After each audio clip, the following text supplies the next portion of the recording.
Please observe silence for a little while.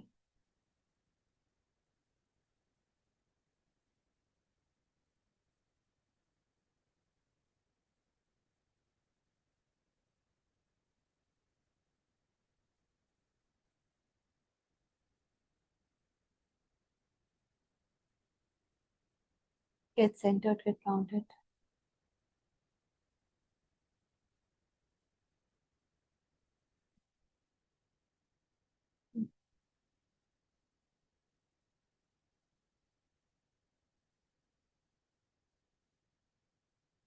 Maybe be guided by divine intervention.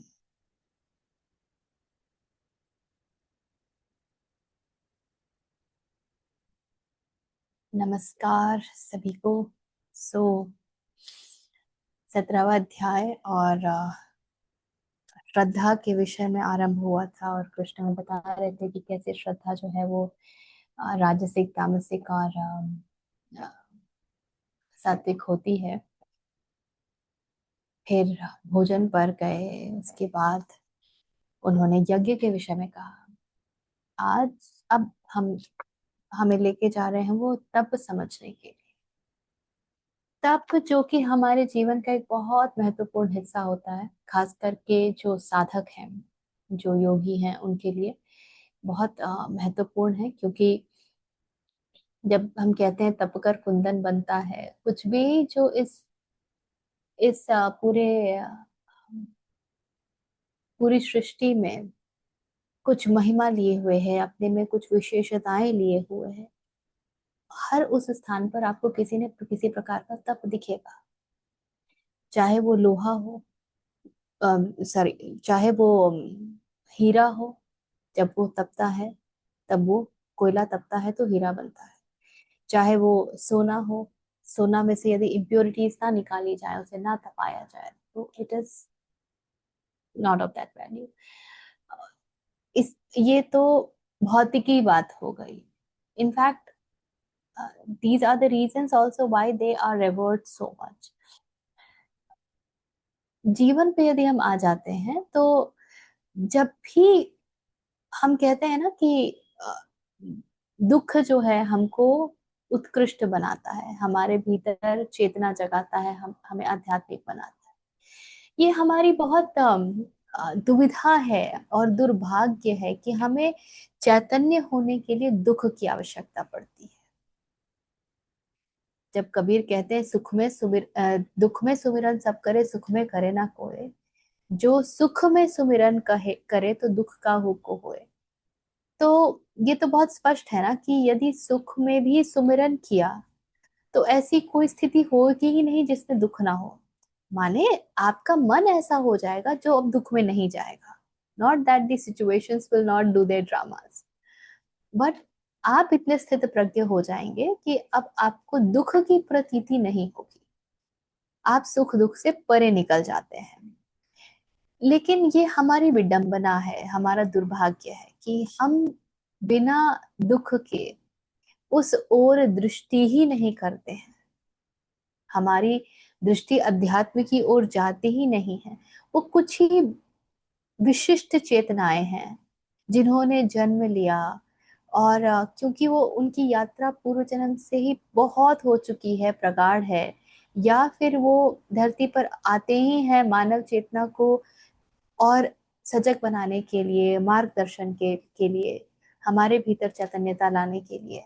तो उनके जीवन में ये बातें कुछ जल्दी होती हैं, जैसे शंकराचार्य हैं, महर्षि रमन हैं।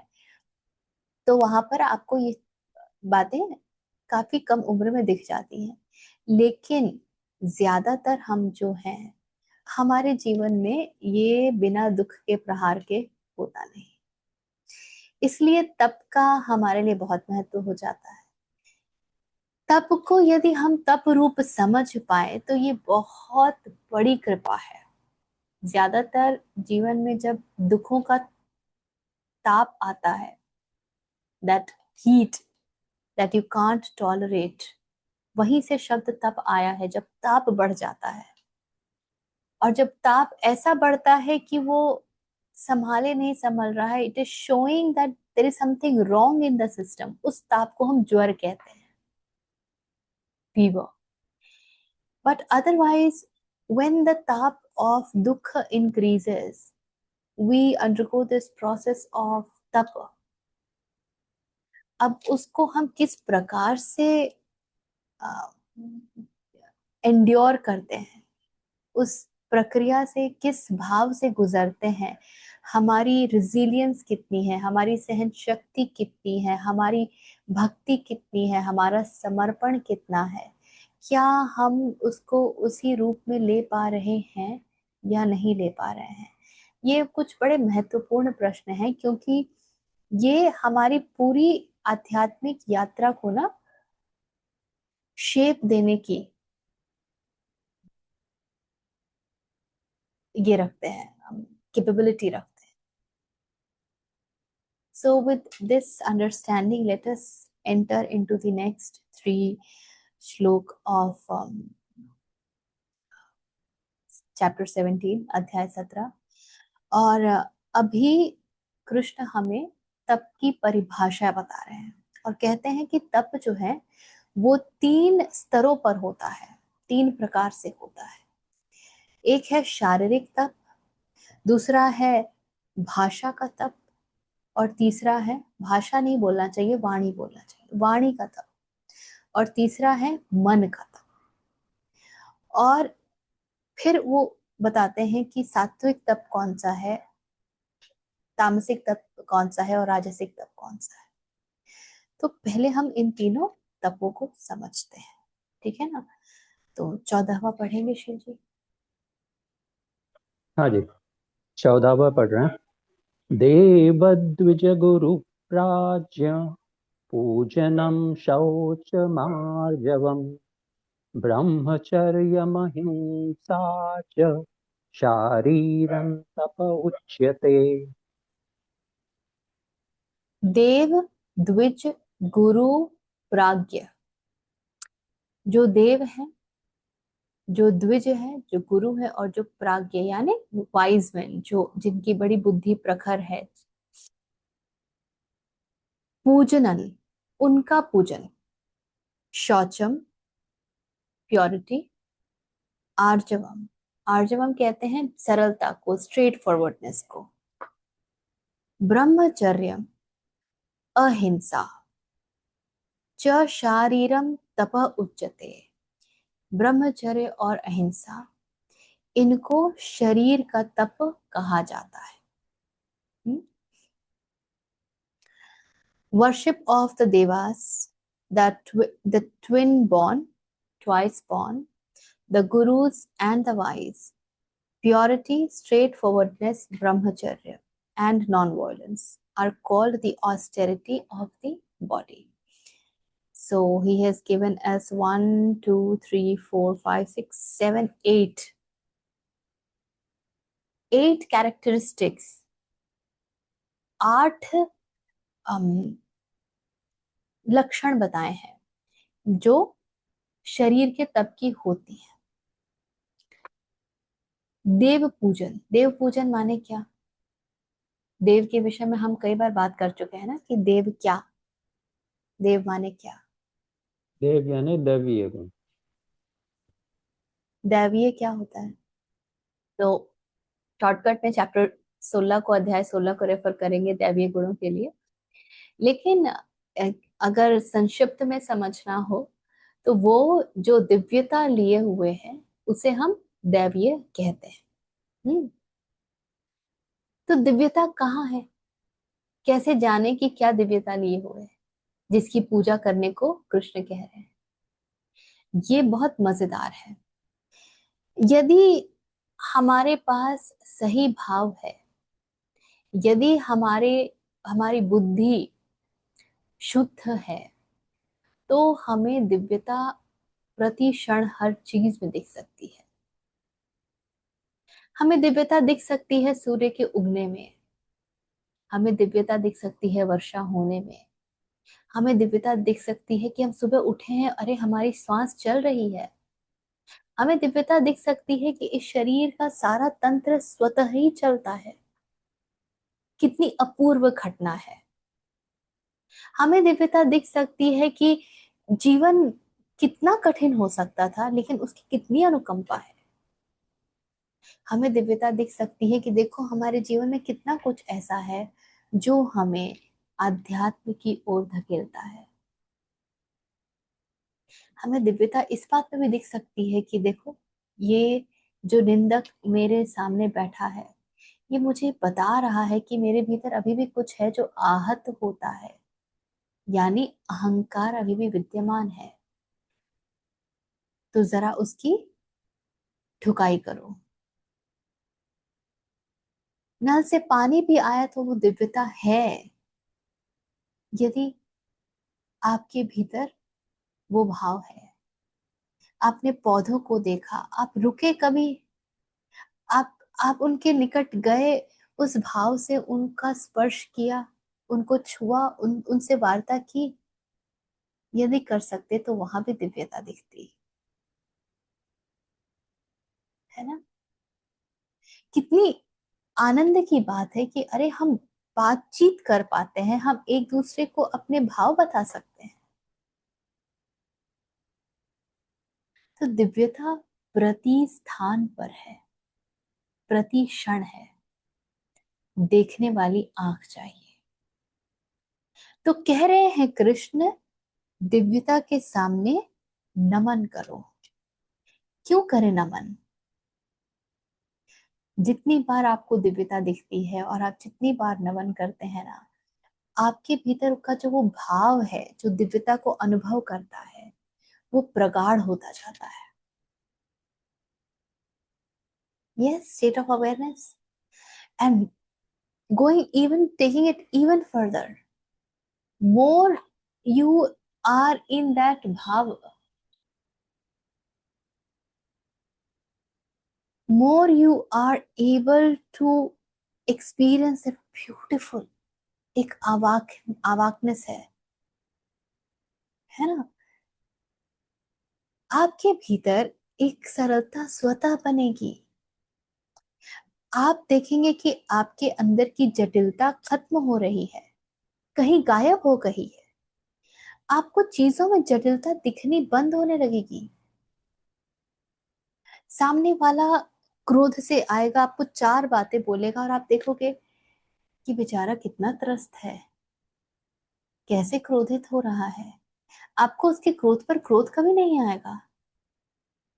आपका हृदय करुणावान हो उठेगा। ये होती है दिव्यता के सामने नमन करते रहने की प्रक्रिया से।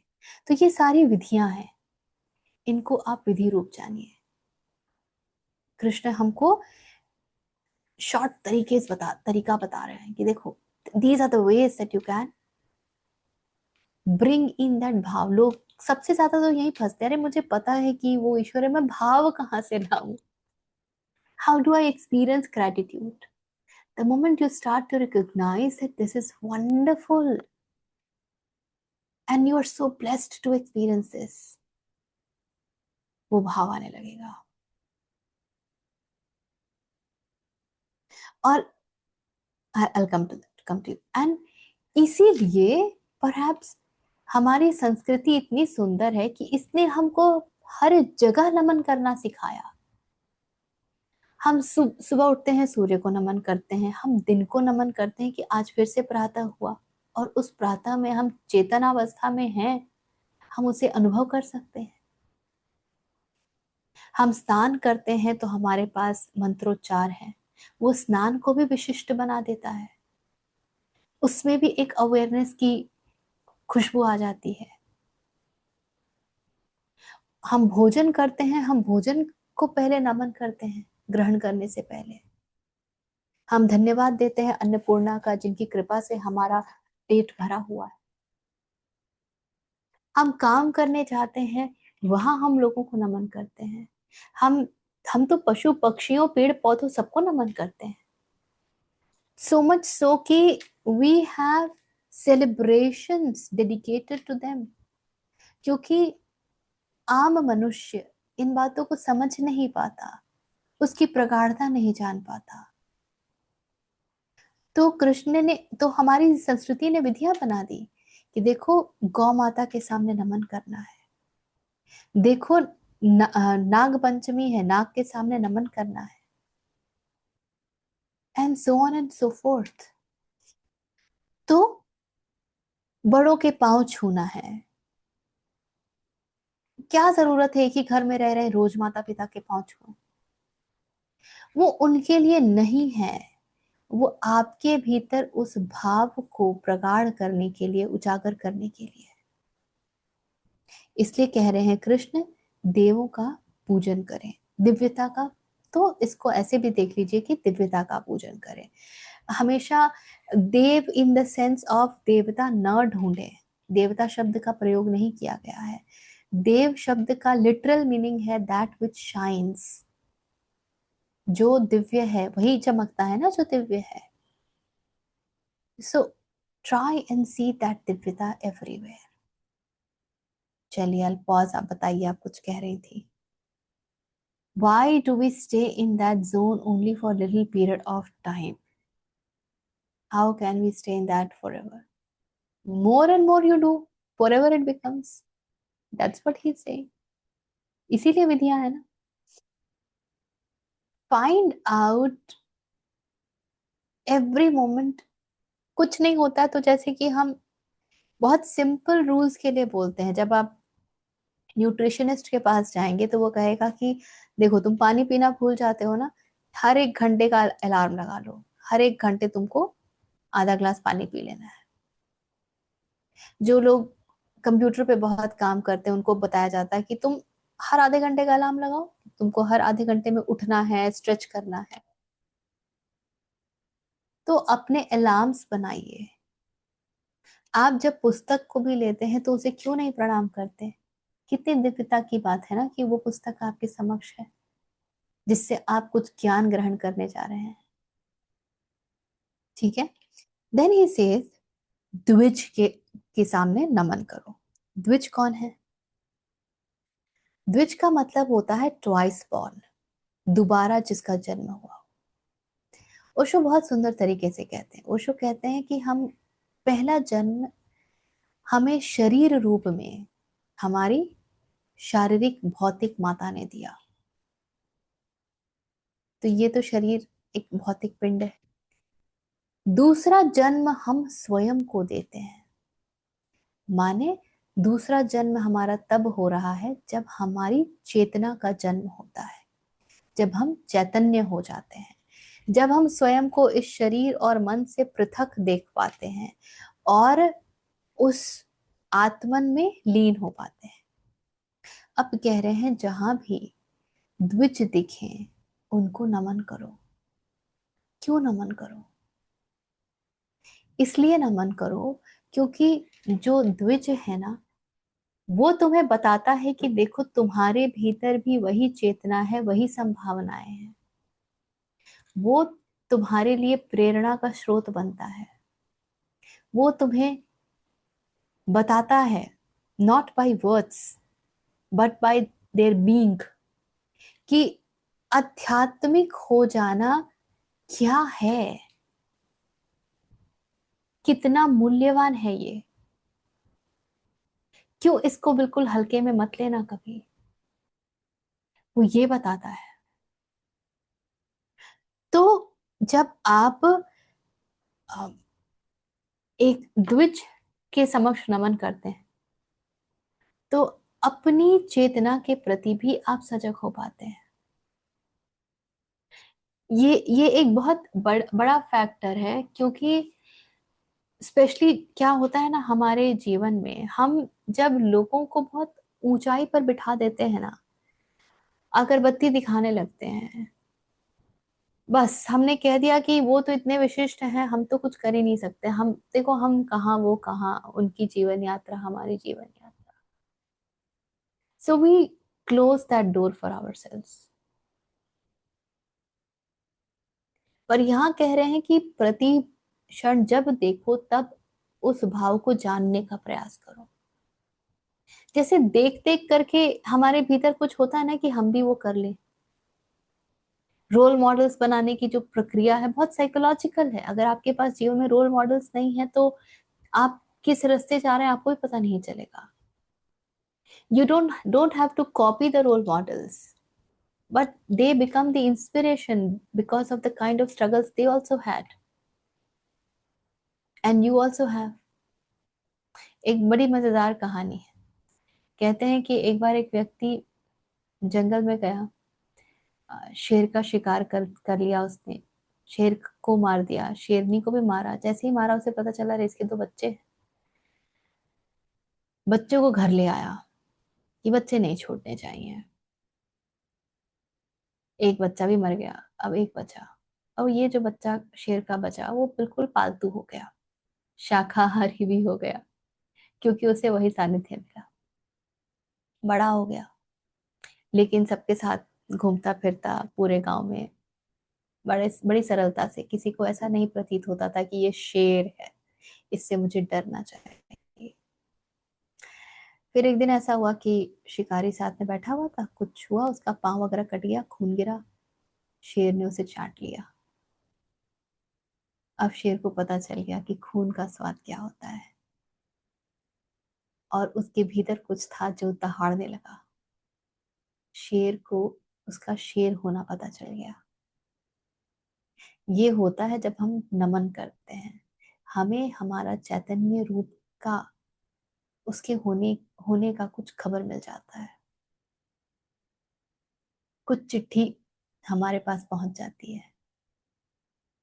सो द्विज का पूजन करें। फिर कहते हैं गुरु का पूजन के समक्ष नमन करें, उनका पूजन करें। क्यों गुरु का पूजन करें, और गुरु माने क्या? एक तो, अब क्योंकि यहाँ पर विधि रूप में ले रहे हैं, इसलिए हम यहाँ पे सिर्फ आध्यात्मिक गुरुओं की बात नहीं करेंगे। हर वो व्यक्ति जो आपके जीवन में किसी भी प्रकार से प्रकाश लाता है, चाहे वो आपको मैथमेटिक्स ही पढ़ा रहा हो, हिंदी ही पढ़ा रहा हो, कोई भी विषय ही पढ़ा रहा हो, आपके जीवन में वो एक क्रांति नहीं ला रहा, लेकिन फिर भी वो आपके जीवन से कुछ अंधकार को तो मिटा ही रहा है, उसे गुरु जानिए। ये एक बहुत बहुत स्पेशल बात है। Just because somebody has taught you whatever ever in life, that's enough a reason to respect them.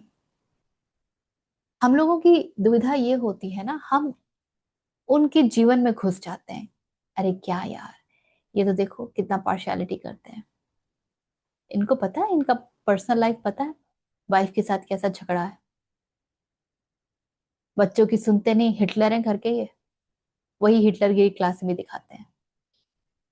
हम उनके व्यक्तिगत जीवन में घुस जाते हैं, और वहां हम बहुत बड़ी चूक कर देते हैं। जहां मन में, हृदय में एक भाव उत्पन्न हो सकता था नमन करने का, एक भाव उत्पन्न हो सकता था कि देखो ये कितनी महत्वपूर्ण बात है और कितनी इम्पोर्टेंट बात है कि इस व्यक्ति के कारण मेरे जीवन से इस बात का अंधकार मिट गया। भले उस व्यक्ति ने आपको बहुत अच्छे से पढ़ाया भी ना हो, but because that person showed you that this is important, they brought this for you, they made that subject at least a little familiar। होंगे वो व्यक्तिगत जीवन में कुछ भी, that is none of our concern, लेकिन हम तो बड़े चतुर हैं, अपने आप को बचाने के उपाय ढूंढते हैं, और ये सारे उपाय हमको मिलते हैं। तो जीवन में कभी भी किसी ने जरा भी आपको अंधकार से प्रकाश में ले जाने का कार्य किया है, वो काफी है। और प्रकाश का अर्थ बिल्कुल यहाँ पर ये मत ले लीजिएगा कि देखो मुझे जो अल्टीमेट प्रकाश, अभी आप अल्टीमेट प्रकाश के लायक शायद नहीं हैं। क्लास 5 के बच्चे को पीएचडी का प्रकाश नहीं दिखाया जा सकता, वो समझेगा भी नहीं। तो जो भी प्रकाश दिख रहा है वो नमन करने के लिए बहुत होता है। तो वे सभी लोग भी जो आपके जीवन में हैं, जिनके साथ साथ शायद आपकी बड़ी लड़ाई होती है, वे भी आपको प्रकाश ही दिखा रहे हैं। They are showing you the mirror कि देखो तुम्हारे भीतर अभी कितनी कटुता बाकी है, कितना द्वेष बाकी है, कितना राग बाकी है। Work on that. They at least if you don't want to go and show them कि देखो मैं तुम्हें नमन करती हूँ, क्योंकि आपको पता है कि वो आपके ऊपर चढ़ जाएंगे, उनका अहंकार बढ़ जाएगा और चार बातें सुनाएंगे। एटलीस्ट हैव दैट भाव in your heart. You don't have to be कटु अबाउट देम। आपको उनके लिए बहुत सारी अम, द्वेष रखने की आवश्यकता नहीं है। इतना ही काफी है कि उन्होंने दिखा दिया कि देखो तुम्हारे भीतर कितना एक्सपेक्टेशन है। तुम अभी बिल्कुल मानव रूप में रची बसी हो। यदि योगी बनना है, साधक बनना है, तो इस रूप से तो बाहर आना पड़ेगा। उन्होंने ये तो दिखा ही दिया, देख लो। तो वो सभी गुरु हैं। और फिर कहते हैं प्राज्ञ, ज्ञानी। उनके सामने भी नमित हो जाना, उनका भी पूजन करना। जो ज्ञानी है, भले तुम्हें उससे कुछ मिला हो या ना मिला हो। तो कृष्ण कह रहे हैं कि सिर्फ ये बात कि वो प्रज्ञावान है काफी है, ये जानने के लिए, ये समझने के लिए कि जो बोध उनके भीतर आया है वो बोध आपके भीतर भी आ सकता है।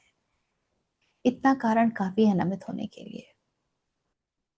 ये भी हो सकता है कि आपके पास उसके ज्ञान का कोई प्रमाण ना हो, नो सर्टिफिकेट। पर यदि फिर भी आपको ज्ञान दिखता है, हैव दैट भाव इन योर हार्ट्स। तो देव द्विज गुरु प्राज्ञ पूजनम, इन सबका पूजन करने के लिए कृष्ण कह रहे हैं। ये हमको बड़ी सुंदर विधि बता रहे हैं कि प्रति क्षण कैसे अपने भीतर अहंकार को काटना है और उस भाव में स्थित होना है जहां पर परम तत्व है, जहां पे ह्यूमिलिटी है, जहां आप बिल्कुल सिंपल हैं, ऑर्डिनरी है। फिर कहते हैं पवित्र, शौचम। शौचम इज प्योरिटी, पवित्रता। पवित्रता के बड़े सारे डेफिनेशंस हैं, बहुत सी परिभाषाएं हैं। एक पवित्रता शरीर से शुद्धता होती है, एक पवित्रता मन की शुद्धता होती है। किसको कहते हैं पवित्र मन से? ये बड़ी मजेदार बात है। मन से पवित्र वही होता है जिसके मन में अभी दांव पेच नहीं है, कोई मैथमेटिक्स कैलकुलेशन नहीं चल रहा। ये बात समझ में आ रही है? सो if somebody is a thief and has the balls to say that I am a thief, is quite enough a pure person। जो जिसे कुछ छुपाने की चेष्टा नहीं करनी पड़ रही है, जो कुछ और प्रोजेक्ट करने का प्रयास नहीं कर रहा है, जो कि हमारे लिए बड़ा एवरीडे इंस्टेंस है ना, कि हम हर जगह अपने आप को जस्टिफाई करने लगते हैं। देखो मैंने ऐसा इसलिए किया क्योंकि, उस जस्टिफिकेशन से जब बाहर आ पाएंगे तो हमें समझ में आएगा कि ऑथेंटिसिटी क्या होती है। ऑथेंटिसिटी होती है जो है वो बोल दो, वॉक द टॉक। भीतर से इतने सरल हो जाओ कि तुम्हें डर ही ना रहे, तुम्हारा अहंकार खड़ा ही ना हो कि देखो वो मेरे बारे में क्या सोचेगा, मेरी कैसी छवि बनाएगा। बोल दो मुझे क्रोध आता है, मुझे क्षमा करना। बोल दो कि देखो मेरे ना भीतर बड़ी कैलकुलेशंस चलती रहती हैं, प्लीज मुझे क्षमा करना यदि कुछ ऐसा मैं कर दूं। कैलकुलेशन स्वतः समाप्त हो जाएंगी। बोल दो कुछ नहीं आता है तो, मुझे ना ये नहीं आता, ये मैंने पढ़ाई नहीं की है, या मैं इस मामले में निरा मूर्ख हूं। बोल दो। क्यों देना है कारण कि नहीं मुझे ये नहीं आता है क्योंकि? इस क्योंकि की कोई आवश्यकता ही नहीं है। मैं उस समय क्रोधित हुई क्योंकि मैंने ये कार्य किया, क्योंकि इस क्योंकि की कोई आवश्यकता नहीं है, इसके लिए कोई स्थान नहीं है।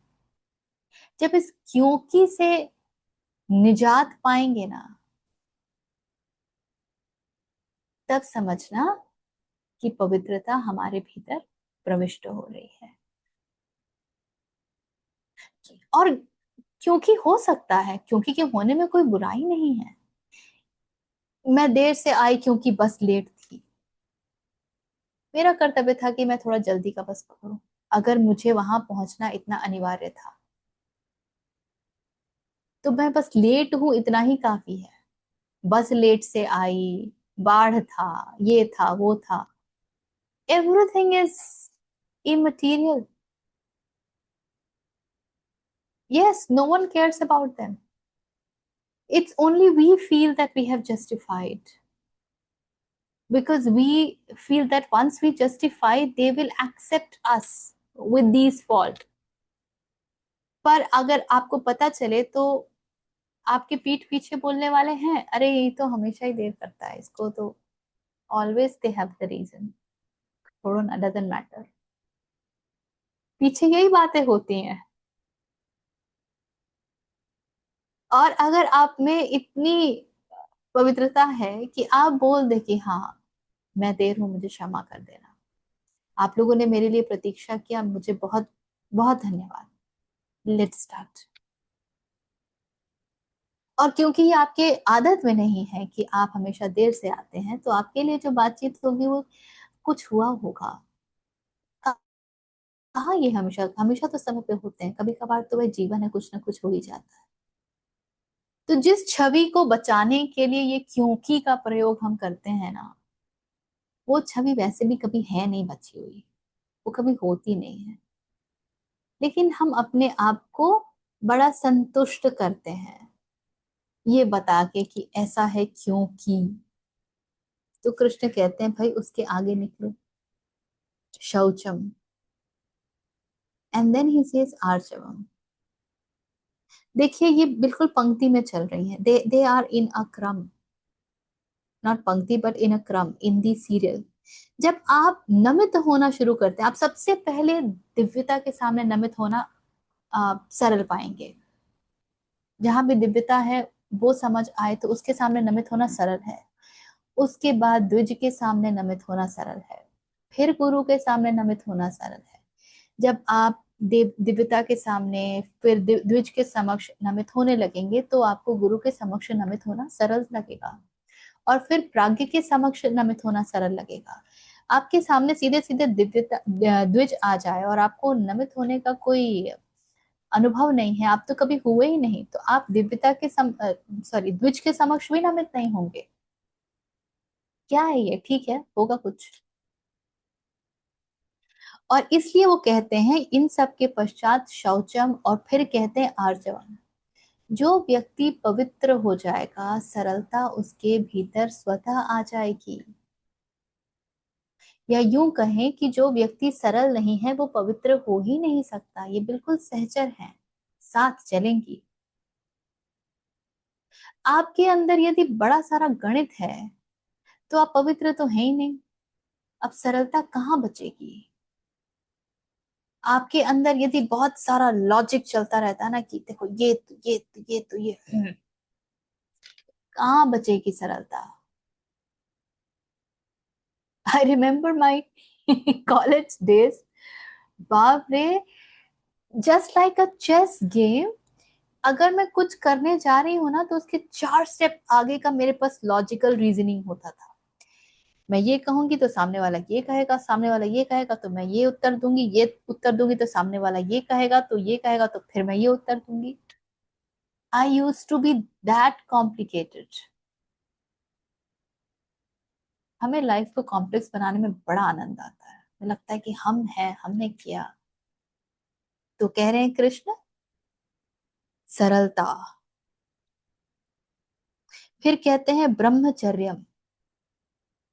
ब्रह्मचर्य को कई अम, तरीकों से समझा गया है। हम ब्रह्म में आचरण करने वाले को ब्रह्मचर्य पालन करना कहते हैं।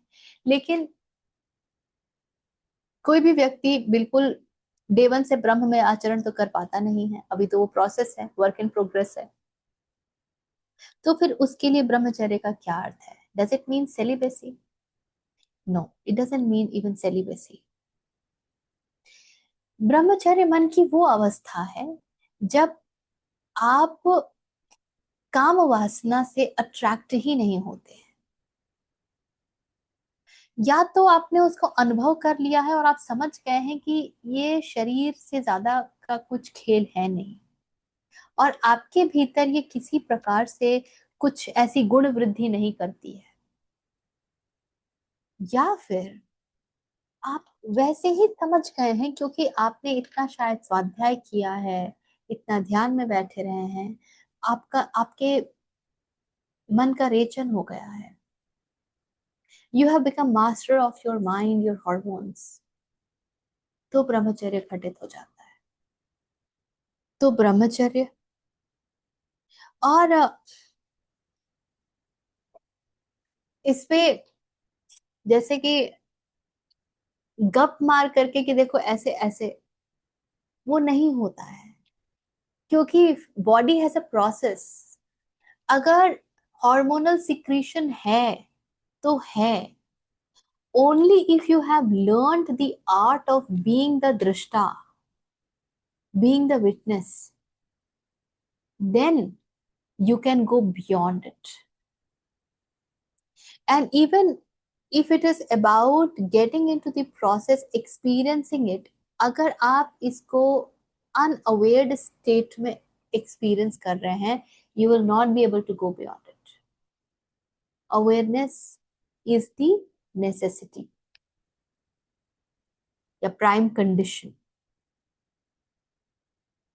तो उसके पार जाया जा सकता है।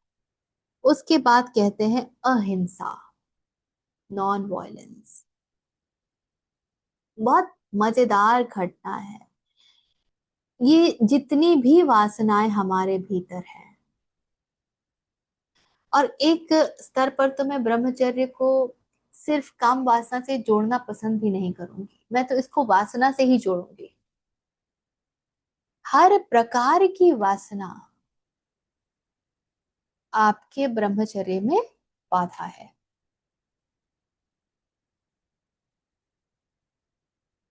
तो कह रहे हैं अहिंसा। अहिंसा कैसे घटित होगी यदि वासनाएं हैं तो?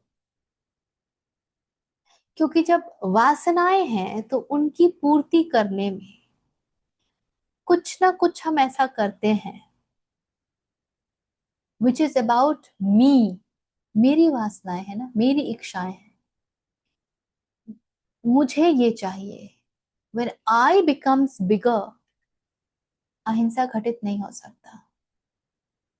अहिंसा तो हो ही उस स्थिति में सकता है जहां पर अहंकार जो है ना वो बहुत विगलित हो गया, अदरवाइज नॉट पॉसिबल। अब कह रहे हैं कृष्ण कि ये सब जो है ये शरीर के तप है, तप है ऐसा जानो। तो तप का एक स्तर जो शारीरिक है, यानी जहां से तुम अपने तप को आरंभ कर सकते हो। अभी तो मन का तुम्हें पता ही नहीं है, तो यहां से आरंभ करो। ध्यान दो कि नमित हो पा रहे हो कि नहीं, भीतर भाव कैसा है। ध्यान दो कि पवित्रता के ऊपर तुम्हारा कैसा हिसाब किताब है। Are you able to walk the talk और नॉट?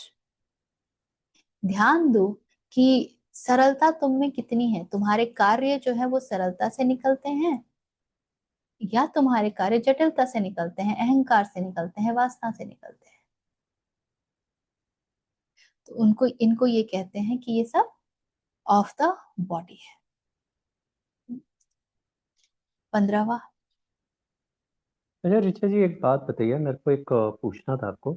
ये जो दिव्यता जब हम बात करते हैं तो उसको क्या विस्मय से भी जोड़ा जा सकता है? बिल्कुल, दिव्यता का अनुभव विस्मय देगा। दिव्यता का अनुभव आपको हम्म। विस्मय देगा। आपके भीतर वो भाव का जन्म होगा जब आप बोलेंगे कि हे प्रभु, तेरी क्या लीला है। हम्म इस भाव का आपके भीतर जन्म होगा। जब आप उसकी लीला को ही सब कुछ मानने लगते हैं ना, तो आप अपने होने को अपने आप गौण करने लगेंगे। अपने होने की महत्ता को आप स्लो डाउन कर देंगे। मैं कौन हूं, अरे वो चला रहा है, वो उसकी लीला। I am also one of the कठपुतली, let me dance on his tunes. ठीक है, धन्यवाद। 15वां। 15वां पढ़ रहे हैं। अनुद्वेगकरं वाक्यं सत्यं प्रियहितं च यत् स्वाध्यायाभ्यसनं चैव वाङ्मयं तप उच्यते। अनुद्वेग करम, दैट विच कॉजेज नो द्वेग। द्वेग क्या है? मन के भीतर बहुत इरिटेशन या उद्विग्नता होती है, हलचल। That doesn't cause any ripple within. वाक्यम, सच वर्ड्स और सच स्पीच। सत्यम, प्रियहितम, and also that which is truth and which is in the hit of the person, and not just hitam, also priya to the person. Chayat, and which swadhyaya abhyasanam, regular abhyas of the Vedas. Cha ev, and also vank tap uchate. No, this is said to be the tap of the speech. So such a speech which causes no vexation, no ripple within, and is true, and is also agreeable, प्रिय भी है, and beneficial, उसमें हित भी छुपा हुआ है, and regular study of Vedas. These are said to be, these are said to form austerity of speech. हमारे यहाँ बड़ी सुंदर एक शब्द है जिसको हम कहते हैं वाणी। वाणी इज नॉट mere वर्ड्स, वाणी इज वर्ड प्लस टोन। तो जब हम कहते हैं इसकी वाणी कितनी सुंदर है, मधुर वाणी है, तो it is not about the words that they are using, it is about how beautifully they say. ऐसी वाणी बोलिए मन का आपा खोए। Such a speech that dissolves this mind which is monkey in nature, monkey like in nature. तो वाणी शब्द ही बहुत महत्वपूर्ण है। अब वाणी के विषय में क्या कह रहे हैं कृष्ण? कहते हैं कि ऐसी वाणी हो जो किसी प्रकार का द्वेग, रिपल्स सामने वाले में ना क्रिएट करती। और हमारी वाणी ऐसी होती है कि हम सामने वाले को अनॉय करना, उसको वरी करना, उसके भीतर irritation, triggers, very very common. हम तो सोचते भी नहीं है कि मेरी बात से क्या सामने वाला ट्रिगर्ड हो जाएगा। जैसे कि now, once upon a time I was part of training of the um, training of people who experience some kind of handicap. So we don't say blind, we say vision impaired. We don't say deaf, dumb, we say hearing impaired, speech impaired. क्या आवश्यकता है इन शब्दों की? बात तो वही होती कि अंधे को अंधा भी ना कहें। आप किसी से जब बात करते हैं, आपकी जो भी वाणी है, आप जिन शब्दों का प्रयोग करते हैं, जिस भाव का प्रयोग करते हैं, उस वाणी का ऑब्जेक्टिव क्या है, उसका उद्देश्य क्या है? आप अपनी वाणी से किसी में माधुर्य जागृत करना चाहते हैं, उसकी चेतनता को जागृत करना चाहते हैं, या आप उसे और जड़, मन का और ज्यादा बड़ा स्लेव बना देना चाहते हैं। तो वाणी का तप उसी के लिए सार्थक है जो सामने वाले से जब कुछ कहता है तो वो इसलिए कहता है क्योंकि वो उसके भीतर भी चेतना का विकास चाहता है। तो ट्रिगर्स जब क्रिएट होते हैं हमारी वाणी से, हम जो कहते हैं, हम जिस प्रकार कहते हैं, यदि सामने वाले के भीतर बहुत ट्रिगर्स क्रिएट होते हैं तो वो तो पहले ही क्लोज हो जाता है, वो हमें तो सुन ही नहीं पाता, वो अपने कोकून में चला जाता है। इसीलिए यदि वार्ता स्थापित करनी है, उसके साथ एक रिश्ता स्थापित करना है ताकि आप भी उसको चेतनता की ओर ले जा सकें, तो ये आवश्यक है कि आप समझें कि क्या बात उसके भीतर ट्रिगर्स क्रिएट कर रही है, तो उसे मैं कैसे प्रस्तुत करूं। इसीलिए फिर भूमिका की थोड़ी आवश्यकता पड़ जाती है या एक्नॉलेजमेंट की आवश्यकता पड़ती है। ये बोलिए कि देखो जो मैं कह रही हूँ हो सकता है ये अप्रिय हो, ये मेरा अनुभव है, हो सकता है मैं गलत भी हूँ। लेकिन हम अक्सर जब कुछ कहते हैं तो we come from the space कि मुझे तो पता ही है, I know this, this is how it is. And the moment it is this is how it is, तो वाणी का विकृत हो जाना बड़ा सरल होता है। तो ऐसी वाणी जो सामने वाले में किसी प्रकार का द्वेग न अ, चालू करते हैं। उसके बाद कहते हैं ऐसी, अब इस चक्कर में ये भी हो सकता है कि हम सत्य ना बोले कि भाई इनको तो सत्य बोलो, तो सत्य भी होना चाहिए। वाणी के तब का ये दूसरा कंडीशन है, दूसरा लक्षण है। It can be untrue. आप किसी को प्रसन्न करने के लिए झूठ ना बोले कि देखो उसको ये बोल दो वो एकदम खुश हो जाता है,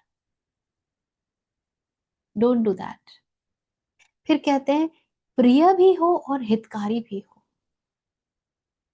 तो हमारे यहाँ एक भाषा है ना कि प्रियम सत्यम व्रियात अप्रियम सत्यम न व्रियात। I don't know if you have heard of it or not, but I have heard of it a lot because my mother has brought me upon these words. ऐसा सत्य बोलो जो प्रिय हो, जो अप्रिय हो वो मत बोलो। इसका अर्थ ये नहीं है कि आप सामने वाले को ये ना बताएं कि देखो ये तुम गड़बड़ कर रहे हो, या इसको आप इस तरीके से नहीं ऐसे कीजिए तो ये बेहतर होगा। आपके बोलने की, आपके वाणी की क्षमता पे निर्भर करेगा कि वो जो अनुचित है उसको आप किस प्रकार प्रस्तुत करते हैं। आप उसे ऐसे भी वाणी से बोल सकते हैं कि लगे कि आपने एक थप्पड़ लगा दिया, एक ढेला फेंक दिया, एक मार दिया। आप ऐसे भी बोल सकते हैं, और आप ऐसे भी प्रस्तुत कर सकते हैं कि उसकी पूरी विशेषता उसके समक्ष रखिए कि ये क्यों आवश्यक है, तो ये उसको ही किस प्रकार से इम्पैक्ट कर रहा है, और शायद इस चीज को समझने में थोड़ी कठिनाई हो, बट दिस इज इट। तो वो सत्य होना चाहिए, वो प्रिय होना चाहिए, लेकिन वो हितकारी भी होना चाहिए। बुद्धिज्म कहता है कि हित चुनो, प्रिय मत चुनो। जो साधक है उसके लिए क्या महत्वपूर्ण है कि वो ये ना चुने जो उसे प्रिय लगता है, वो चुने जो उसे, जो उसके लिए हितकारी है, या जो उसे सत्य के मार्ग पर ले जाता है। हम्म। उसके पश्चात कहते हैं कि स्वाध्याय अभ्यसनम, ऐसा बोलो जो तुम्हारे स्वाध्याय में अभ्यास लाए और गति लाए। सो when you are speaking, you are संवेदनशील, you are compassionate। इसीलिए आप अनुद्वेग रहित बात करेंगे ना, क्योंकि आप कंपैशनेट हैं। जिसके भीतर करुणा नहीं होगी, संवेदना नहीं होगी, वो तो कुछ भी बोलेगा, किसी भी भाषा में बोलेगा, कैसे भी बोलेगा। सो यू हैव टू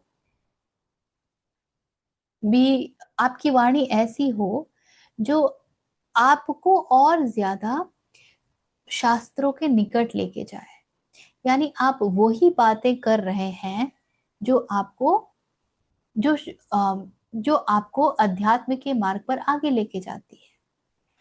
तो बहुत स्पष्ट बात है कि अब आप वाणी के तप में यदि बैठे हैं, यदि वाणी का तप आपके जीवन में इस क्षण चल रहा है, आप गॉसिप में पार्टिसिपेट नहीं कर सकते, पूरा तप भंग हो जाएगा। लेकिन इसका मतलब ये भी नहीं है कि हर हर परिस्थिति को बिल्कुल हैवी बना देना है कि देखो मुझे कितना ज्ञान है। आपको इस बात का भी संज्ञान होना चाहिए कि जो लाइटर मोमेंट्स है वो लाइटर मोमेंट रहे। जीवन में अन्यथा कॉम्प्लिकेशंस कॉम्प्लेक्सिटीज लाने की आवश्यकता नहीं है। कुछ लोगों के लिए अभी अध्यात्म नहीं बना है, and that is fine, that is absolutely fine. if they want to live this a little more, if they want to taste the experience of desire a little more, absolutely fine, ये उनका चुनाव है। वहां जाकर के अपना ज्ञान बगाड़ने की आवश्यकता भी नहीं है।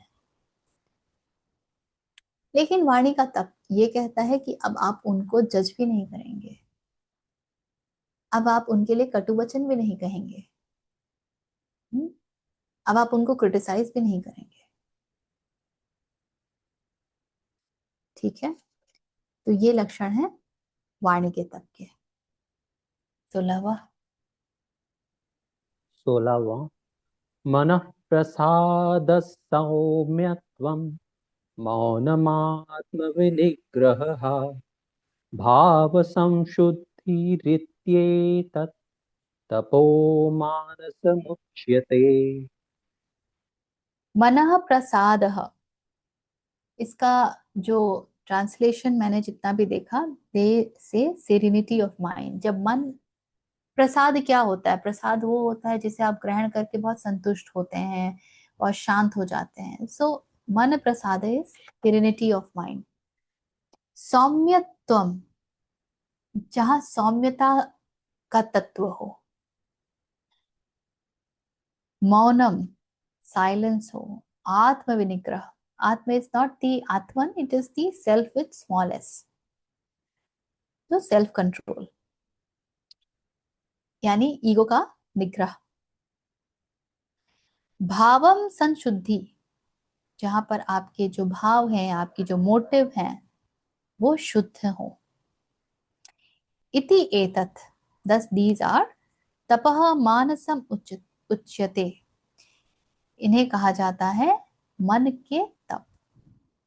सेरेनिटी ऑफ माइंड, काइंडलीनेस और सौम्यता, silence, self control, honesty of motive, this is called austerity of mind और मेंटल ऑस्टेरिटी। तो शरीर और वाणी और फिर मन। शरीर बिल्कुल बाहरी परत है, वाणी आपके भीतर मन में जो कुछ भी चल रहा होता है उसको भौतिक रूप से प्रकट कर देती है, टैंजिबल बना दिया आपने आपके मन के भावों को।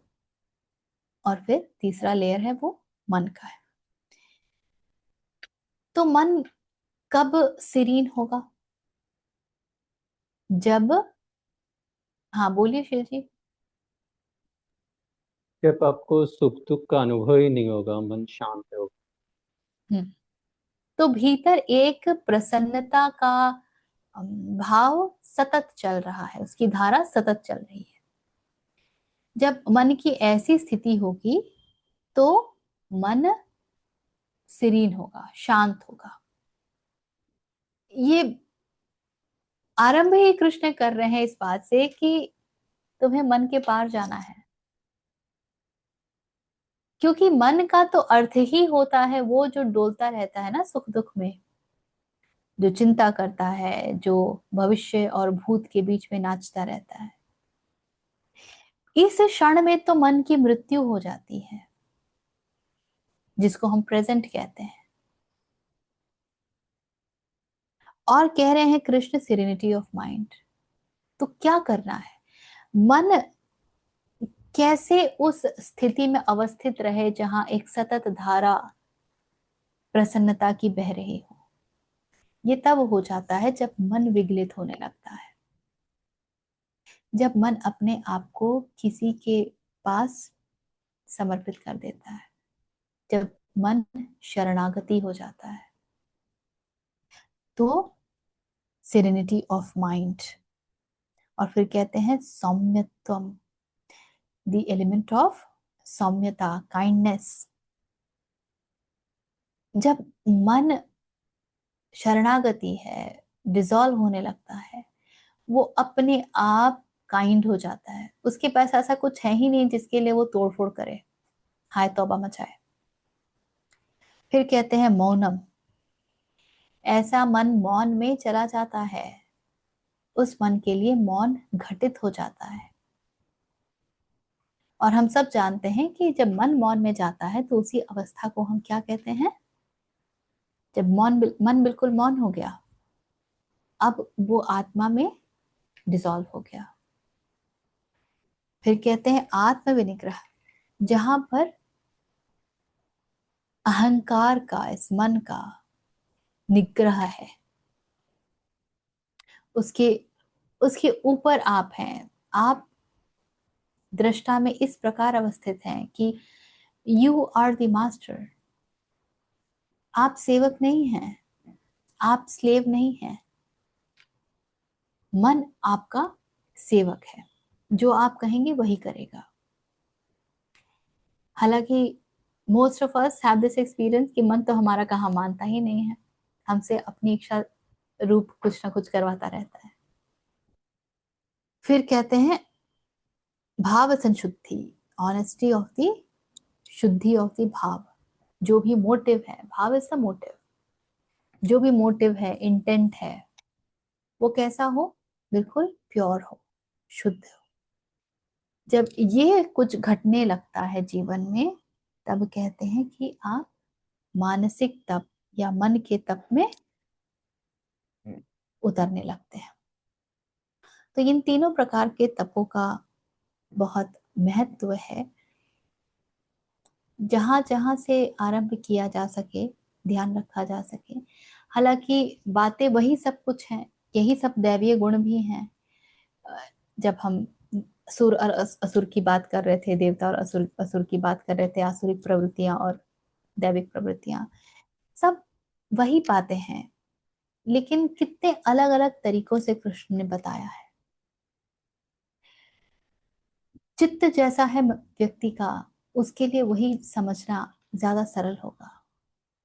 कोई आसुरिक बात और दैवीय लक्षण ज्यादा सरलता से समझ लेगा, किसी को ये बातें ज्यादा समझ आएंगी कि तब इसे कहते हैं, किसी को कुछ और समझ आएगा। अलग अलग मन को रिप्रेजेंट कर रहे हैं अर्जुन, और कृष्ण उन सबको उत्तर दे रहे हैं। ठीक है, तो आज यहीं पर विराम देंगे। कुछ है ऐसा जो पूछना हो, बताना हो, साझा करना हो तो बोलिए। Take a deep breath, settle down. If you know, you can chant along with or just breathe. ॐ पूर्णमदः पूर्णमिदं पूर्णात् पूर्णमुदच्यते पूर्णस्य पूर्णमादाय पूर्णमेवावशिष्यते। ॐ शान्ति शान्ति शान्तिः।